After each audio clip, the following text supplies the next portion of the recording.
2-3 videos నుంచి చెల్లికి అమ్మకి బాగాలేదని చెప్తూ ఉన్నాను కదండి. చెల్లిని అమ్మని చూడడానికి అమ్మ వాళ్ళ ఇంటికి వెళ్ళానండి. అమ్మ వాళ్ళ ఇంటికి వెళ్ళిన తర్వాత అక్కడ విశేషాలు ఏంటో ఈ వీడియోలో మీకు షేర్ చేస్తాను. అమ్మకి హెల్త్ బాగాలేకపోయినా నేను వెంటనే ఎందుకు వెళ్ళలేకపోయానో మీకు రీజన్ చెప్పాను కదండి.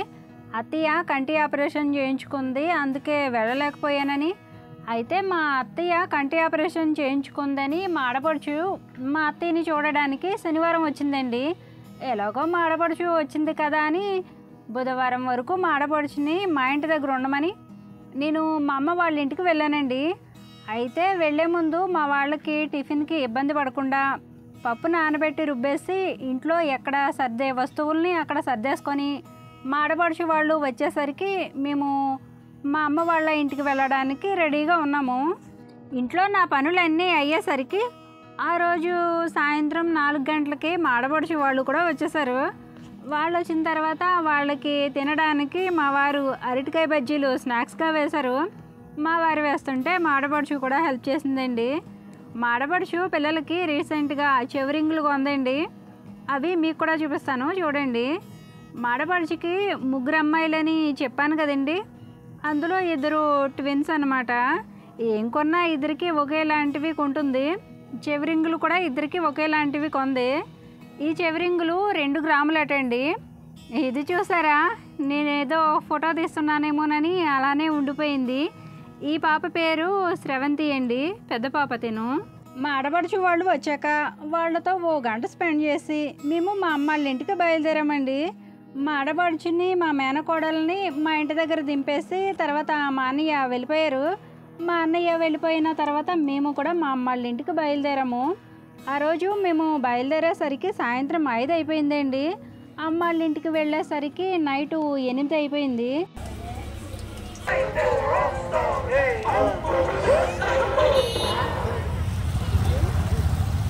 ఏ రాలేరి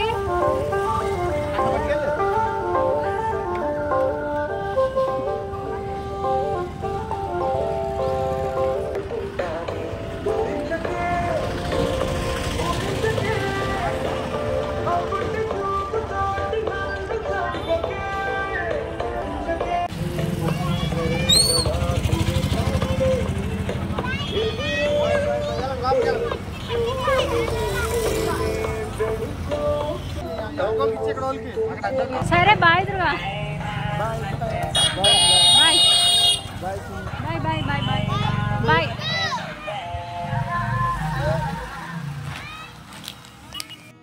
అలా మా ఆడపడుచుకి పిల్లలకి బాయ్ చెప్పేసి మేము అమ్మ వాళ్ళ ఇంటికి బయలుదేరాము. ఈ ఫ్రూట్స్ ప్యాకెట్స్ ఏమో నేను తెచ్చాను. ఈ వేరుశనక్కాయలు, కేక్స్, బిస్కెట్స్, నెయ్యినేమో చిన్న చెల్లి కోసం పెద్ద చెల్లి తెచ్చింది. అంటే ఆ రోజే పెద్ద చెల్లి కూడా అమ్మ వాళ్ళ ఇంటికి వచ్చిందండి. ఇందులో కొన్ని పిన్ని వాళ్ళకి కూడా ఇస్తాము. ఇక అమ్మ వాళ్ళ ఇంటికి వచ్చిన నెక్స్ట్ డే నుండి వర్షం కంటిన్యూస్గా కురుస్తూనే ఉంది. అమ్మ వాళ్ళ ఇంటికి వచ్చే దారిలో 10 కిలోమీటర్ల వరకు రోడ్డు అసలు బాగోదు.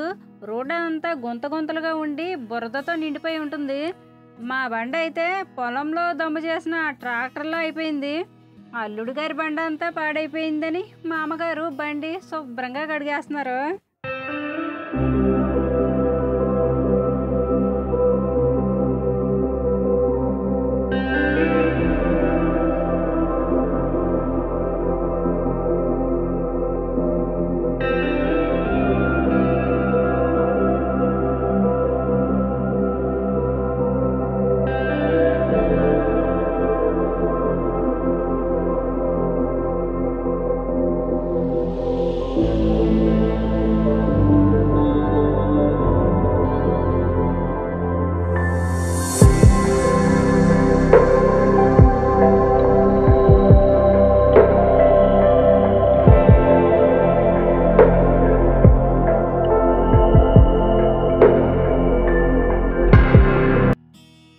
మా పెద్ద చెల్లండి.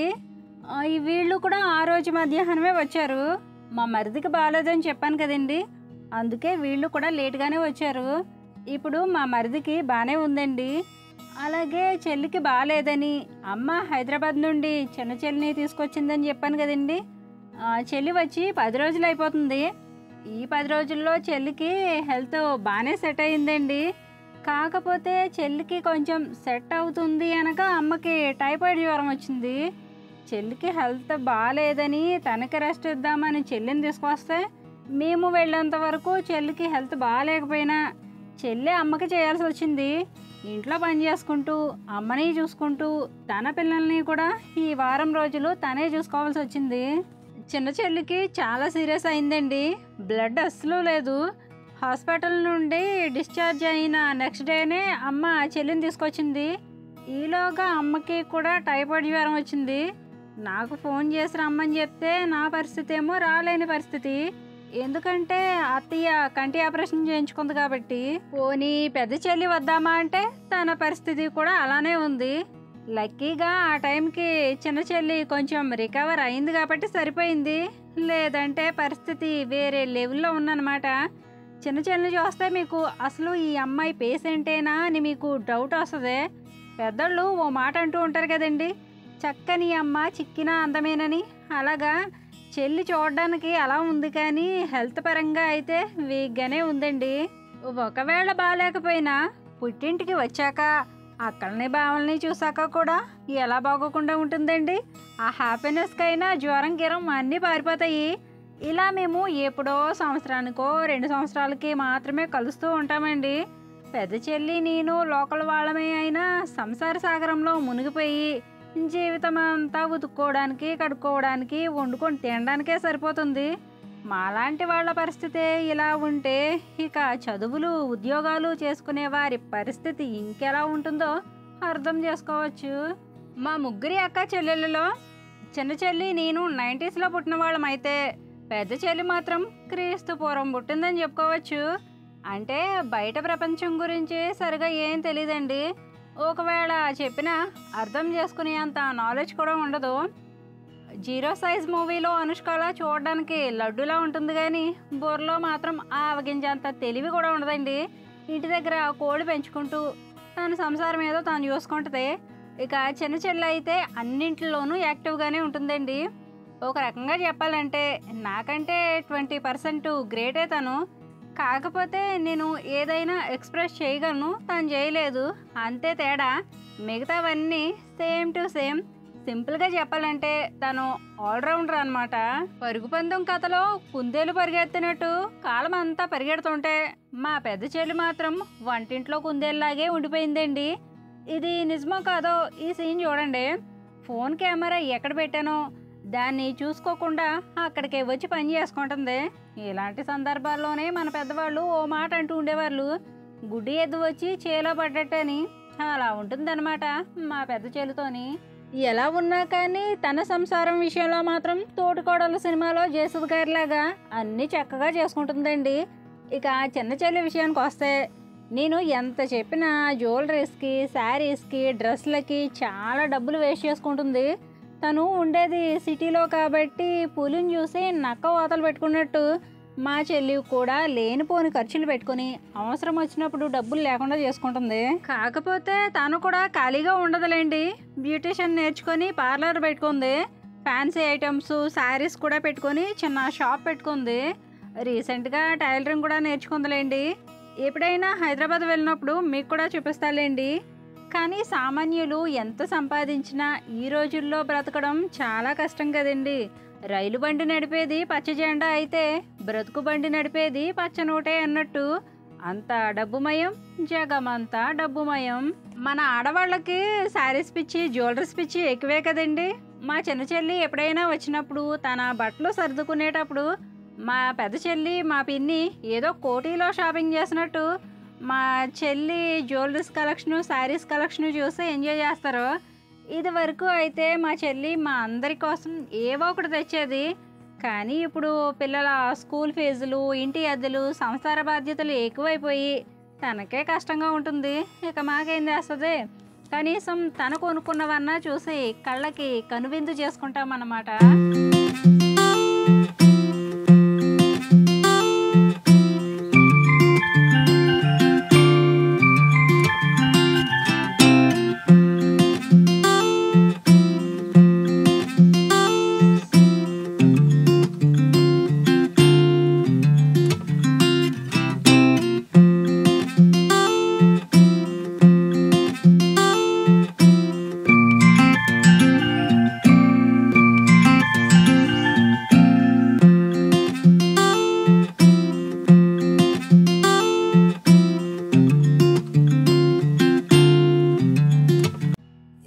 నాన్న అల్లుళ్ళు వచ్చారని గంపలో ఉన్న కోడిని తీసి కోసేశారు.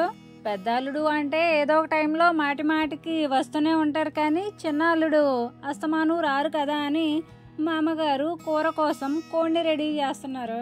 మా పెద్ద మరిదికి కొంచెం సిగ్గు మొహమాటం ఎక్కువేనండి. అందుకే అత్తారింటికి వస్తే ఆషాఢం పెళ్లి కొడుకులా ఇంట్లోనే ఉంటారు. మా వారికి బ్రహ్మానందం గారిలా సిగ్గు మొహమాటం ఏం ఉండదండి. అల్లరి నరేష్లా అల్లరిగానూ ఉంటారు. మాంగారితో బెస్ట్ అల్లుడు అనిపించుకోవడానికి క్రెడిట్ అంతా తనే కొట్టేయాలని ఖాళీ లేకుండా మాంగారికి ఏదో ఒక హెల్ప్ చేస్తూనే ఉంటారు. మీరు నిజం అనుకునేరండి బాబు.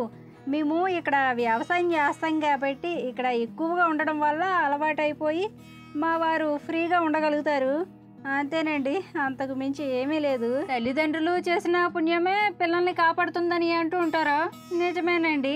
మా అమ్మ నాన్న ఏ జన్మలో ఏ పుణ్యం చేసుకున్నారో ఏమో కానీ అల్లుళ్ళు మాత్రం లక్కున్నోడికి లాటరీ టికెట్ తగిలినట్టు భలే తగిలారండి.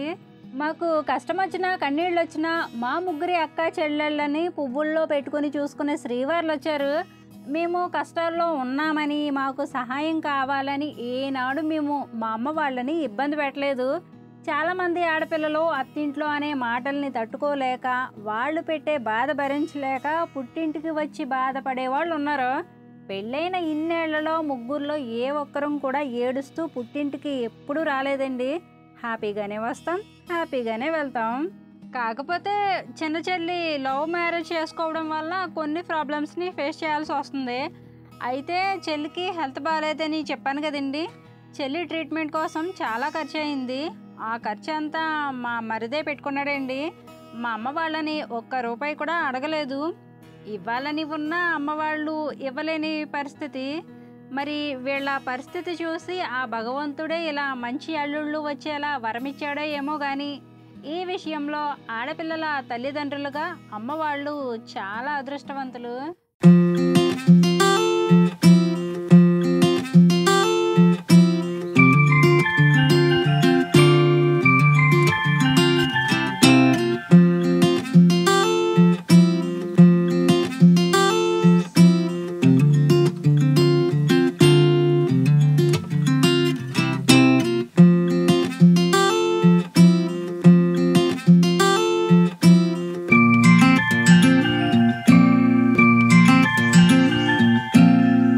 ఓకేనండి.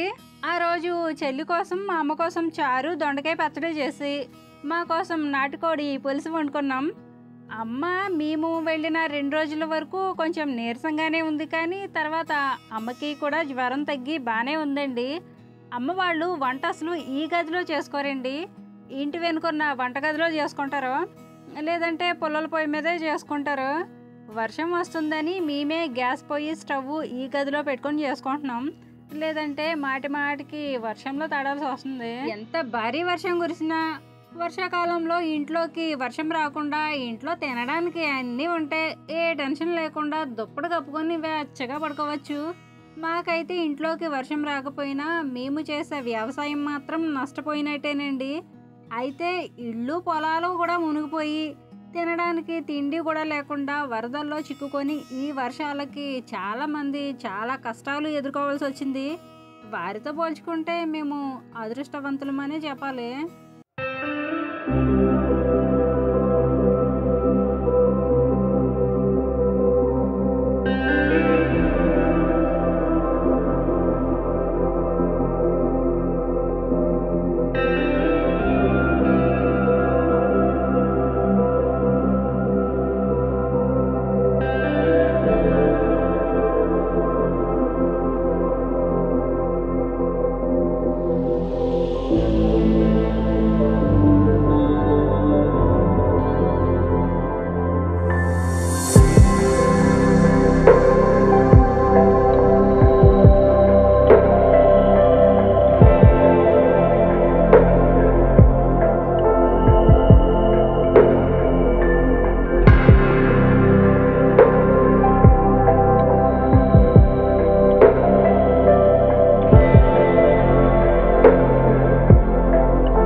ఇక అమ్మ వాళ్ళు పెంచుకునే కోళ్ళకి ఆవులకి ఇలా ఒక పాక ఉంటుందండి. అది వర్షానికి బాగా తడిసిపోయిందని నాన్న వీటిని కొంతసేపు బయట కట్టి గడ్డి కోసి తెచ్చివేశారు. వర్షం కురుస్తున్నప్పుడు వీటిని బయటకు తీసుకువెళ్ళి మేపడం కష్టమేనండి. అందుకే ఇలా తినే వరకు బయట కట్టారు. ఆ బురదలోనే కట్టేశారనుకోండి, ఇవి గడ్డ అంతా బురద చేసేసుకుంటాయి. అందుకే వర్షం కురుస్తున్నా బయట కట్టారు. ఇక్కడ వీళ్ళు చూసారా, పెళ్లి మేళంతో వస్తున్నట్టు ఎలా వస్తున్నారో. గొడుగు అయితే అందరికీ సరిపోదని ఏకంగా బెడ్షీట్నే గొడుగులా మార్చేశారు. మా చిన్న మరిది మా పిన్ని వాళ్ళ ఇంటికి వెళ్ళాడండి. తనని భోజనానికి రమ్మని పిలవడానికి చెల్లి వెళ్తే కూడా తమ్ముడు కూడా వచ్చాడు. వాళ్ళ వెనకాల ఈ బుడతగాడు కూడా వర్షంలో తడుస్తున్నాడు. మా పిన్ని మా అమ్మమ్మ వాళ్ళ ఇల్లు అమ్మ వాళ్ళ ఇంటికి దగ్గరేనండి.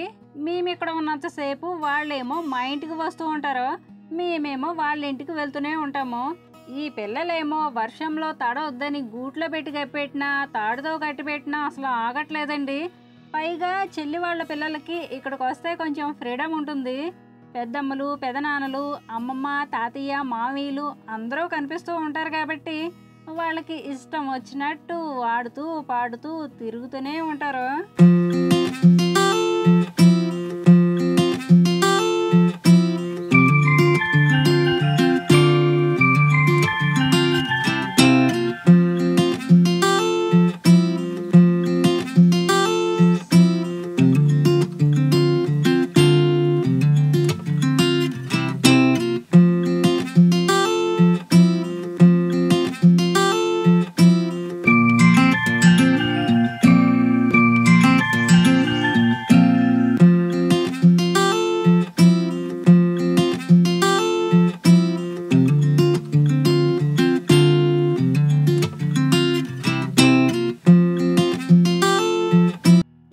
మధ్యాహ్నం టైంలో మాత్రం చెల్లి పిల్లల్ని పడుకోబెట్టేసేది.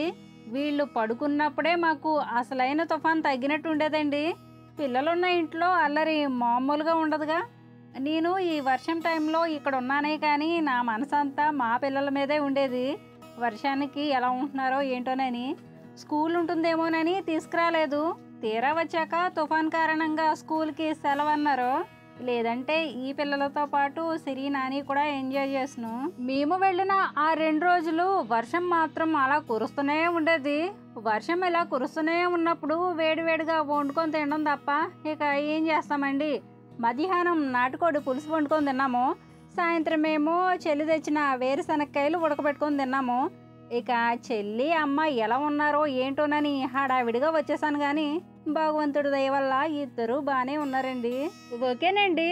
పచ్చని ఇంట్లో చల్లని వాతావరణంలో వర్షం కురుస్తున్న వేళ మా ఫ్యామిలీ ముచ్చట్లన్నీ మీకు షేర్ చేశానండి. మరి అత్తింటి నుండి పుట్టింటికి వచ్చిన నా ఫ్యామిలీ వ్లాగింగ్ మీకు ఎలా అనిపించిందో మీ అభిప్రాయాన్ని కామెంట్ చేసి, మీకు ఈ వీడియో నచ్చితే తప్పకుండా లైక్ చేయండి. వీడియో ఫస్ట్లో లైక్ చేయడం మర్చిపోయిన వాళ్ళు వీడియో లాస్ట్లో మాత్రం అస్సలు మర్చిపోకుండా లైక్ చేయండి. మరో మంచి వీడియోతో మళ్ళీ వస్తాను. ఉంటానండి. నమస్తే.